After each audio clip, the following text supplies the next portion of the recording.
warahmatullahi wabarakatuh. Innal hamdalillah nahmaduhu wa nasta'inuhu wa nastaghfiruh wa na'udzu billahi min shururi anfusina wa min sayyiati a'malina may yahdihillahu fala mudilla lahu wa may yudlil fala hadiya lahu. Asyhadu an la ilaha illallah wahdahu la syarika lahu wa asyhadu anna Muhammadan abduhu wa rasuluh la nabiyya ba'dahu la ghaliba illa billah. Amma ba'd. Yang terhormat Ketua MWT Masjid Bapak Haji Ahmad Sidi, yang terhormat Ketua Takmir Masjidul Hasan, yang terhormat Al-Ustaz Muhammad Faisal dan Ustaz Ahmad Kupang, dan yang terhormat pula Ketua Partai Nusa Berjonasi, anggota santriwan-santriwati Partai Nusa dan hadirin yang dimuliakan oleh Allah. Pertama-tama mari kita panjatkan puja dan puji kita atas kehadirat Allah Subhanahu wa taala, yang mana dengan nikmatnya lah kita bisa hidup di negeri yang penuh keberkahan. Dan tak lupa pula salawat serta salam kita sampaikan kepada junjungan kita Nabi Muhammad sallallahu alaihi wasallam, yang mana beliaulah yang membawa kita dari zaman jahiliyah menuju zaman yang terang menerang yaitu Islam. Para hadirin yang dimuliakan Allah, dalam diri Rasulullah sallallahu alaihi wasallam kita dapat menemukan sifat-sifat yang patut kita tiru dan amalkan. Beliau adalah sosok yang rendah hati, penyayang, pemaaf, jujur, amanah, dan senantiasa bersikap adil. Rasulullah SAW tidak pernah membalas kejahatan dengan kejahatan, tetapi membalas kejahatan dengan ribuan-ribuan kebaikan. Faqala alaihi salatu wassalam, idza hadatsa ala 'abdin musibah bil madani aw malin aw waladin fastaqbal istahyallahu yawmal qiyamah an yasibu lahu mizanan aw yanshur lahu diwana. Yang artinya Nabi SAW bersabda, ketika terjadi musibah pada seorang hamba, baik pada badannya, hartanya, atau anaknya, kemudian menghadapinya dengan kesabaran yang baik, maka pada hari kiamat Allah malu untuk memasang timbangan baginya, dan Allah malu pula untuk membentangkan buku catatan amal.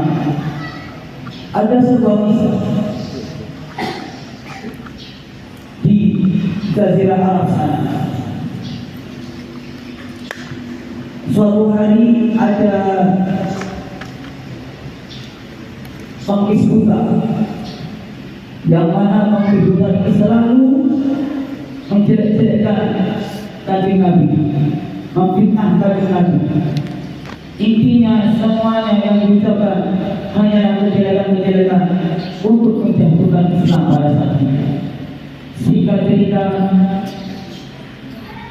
ketika itu ada sahabat-sahabat yang melewati pasar tersebut. Para sahabat kemudian tak sengaja mendengar suara dari pengkis buta tersebut yang menjelek-jelekan tentang Nabi Muhammad dan juga agama Islam.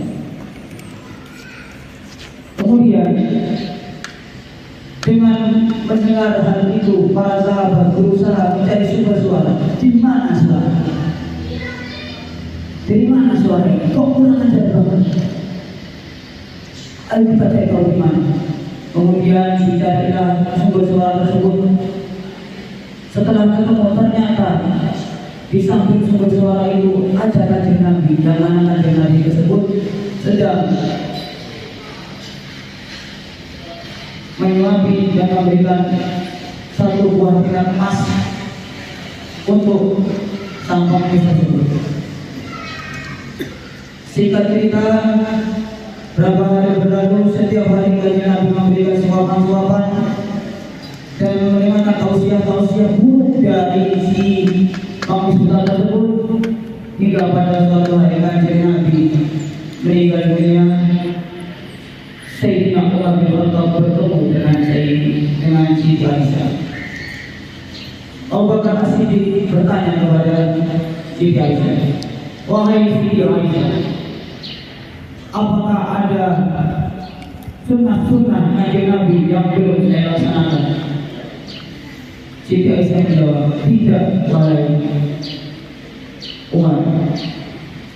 Kau telah melaksanakan semua sunnah-sunnahnya kecuali satu." "Apa itu, wahai Aisyah?"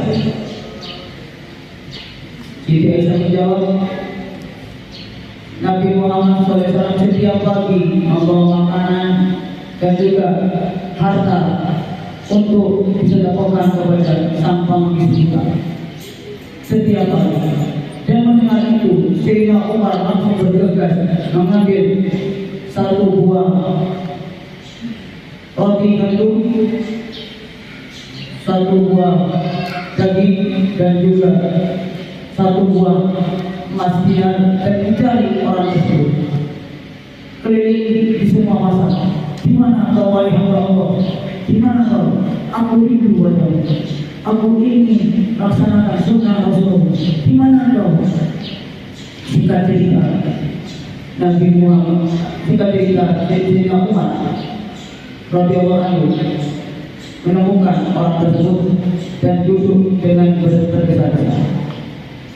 Karena merasakan tergesa-gesa Sayyidina Umar, langsung disambut oleh Sang Penghidupkan. "Dari mana saja kau? Aku telah menunggu 2 hari. Aku merindukanmu. Aku belum makan 2 hari. Cepat kasih aku makan. Aku lapar. Cepat." Setelah itu, Sayyidina Umar memberikan suapan, 1 suapan, 2 suapan, dan kemudian ketika suapan keluar, Sayyidina Umar mendengarkan tausiah-tausiah buruk yang disampaikan seperti halnya dia menyampaikan tadi, Nabi Muhammad penipu, Nabi Muhammad istri, Nabi Muhammad tukang sihir, dia menipu sungguhnya. Tetapi dengan kesabaran Sayyidina Umar masih bertahan sehingga ke suapan tersebut. Di suapan tersebut, tangan Sayyidina Umar bergetar karena menahan amarah yang sudah membelujak hingga ke kepalanya. Dan kemudian tak segan-segan Sayyidina Umar langsung mengambilnya dengan begitu kasarnya. Dan melihat kondisional Sayyidina Umar yang mengambil pengemis buta langsung merasakannya. "Hei kau, siapa kau sebenarnya? Kau bukan orang yang selalu menyuapiku setiap pagi.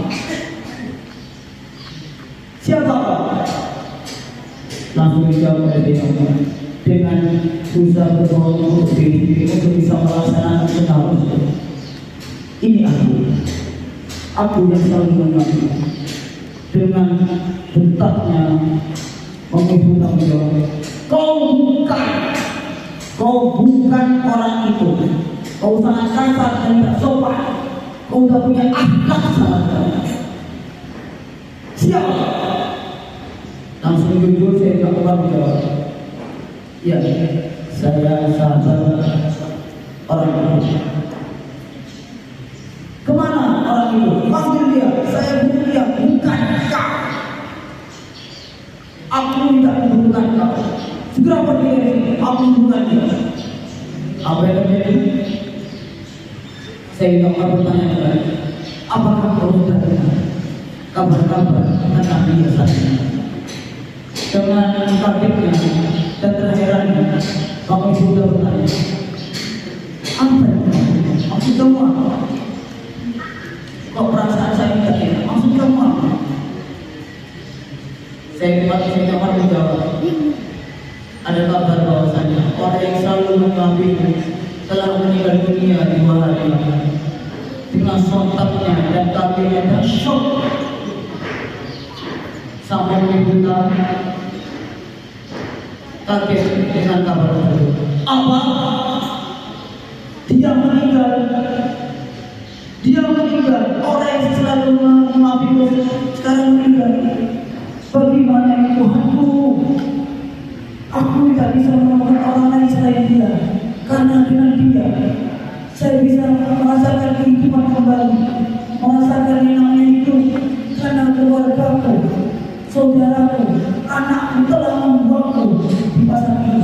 Tanpa dia, saya bukan apa-apa. Sambil nangis dan singkat cerita, Nabi singkat cerita, sehingga Umar bertanya kepada, wahai Rasulullah, apakah kau ingin tahu siapa dia? Orang itu menjawab, iya, siapa dia? Aku ingin mendoakannya, biar tenang di alam sana. Orang itu tanya kenakan jawab dari sahabat Tuhan. Dia adalah Nabi Muhammad SAW. Saking kagetnya Nabi, saking syoknya Nabi, saking bersalahnya sama ibuta telah menjelek-jelekan beliau. Dia nangis terhidup sambil berkata, Ya Allah, ampunilah aku, ampunilah aku. Aku ingin masuk Islam sekarang juga. Aku ingin masuk Islam sekarang juga untuk bisa membalaskan semua kesalahan kepadanya. Aku telah bersalah kepadanya. Sudah 10 tahun aku menjelek-jelekan dia. Ampunilah aku Tuhanku, ampunilah aku ya Allah. Sampai menangis dan di pundak Sayyidina Umar. Para hadirin yang dimuliakan oleh Allah, dari cerita ini kita bisa mendapati ketika Rasulullah disakiti, Rasulullah tidak membalas dengan keserakahan, melainkan dengan kesabaran dan kebijaksanaan.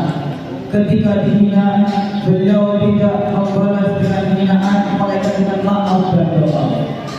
Inilah akhlak yang luhur yang seharusnya menjadi tauladan bagi kita semua. Hadirin hadirat yang dimuliakan oleh Allah, sebagai umat Rasulullah SAW sudah sepatutnya kita meladeni akhlak beliau dalam kehidupan sehari-hari. Kita harus belajar untuk bersikap rendah hati, penyayang, pemaaf, jujur, amanah, dan adil. Kita harus mampu mengendalikan diri ketika dihadapkan pada tantangan dan cobaan-cobaan. Dengan melalui akhlak Rasulullah SAW, kita akan menjadi pribadi yang mulia, dicintai oleh Allah Subhanahu Wa Taala dan sesama manusia. Kita akan menjadi agen perubahan yang membawa kebaikan dan kedamaian di muka bumi. Maka dari itu, para hadirin yang dimuliakan oleh Allah, di acara Maulid Rasul Muhammad SAW ini di Masjid Al-Hasan, pada kita bersama-sama berintrospeksi diri atau memperbaiki diri dengan menghiasi diri dengan akhlak yang mulia dan menjadi umat yang senantiasa meneladani Rasulullah SAW. Semoga dengan demikian kita dapat meraih kebahagiaan di dunia dan di akhirat. Mungkin sekian saja dari saya karena waktu yang terbatas. Jika ada tutur kata atau kata-kata dan kalimat-kalimat yang kurang pantas di hati para hadirin sekalian, kami meminta maaf yang sebesar-besarnya. Ihdinas siratal mustaqim. Assalamualaikum warahmatullahi wabarakatuh.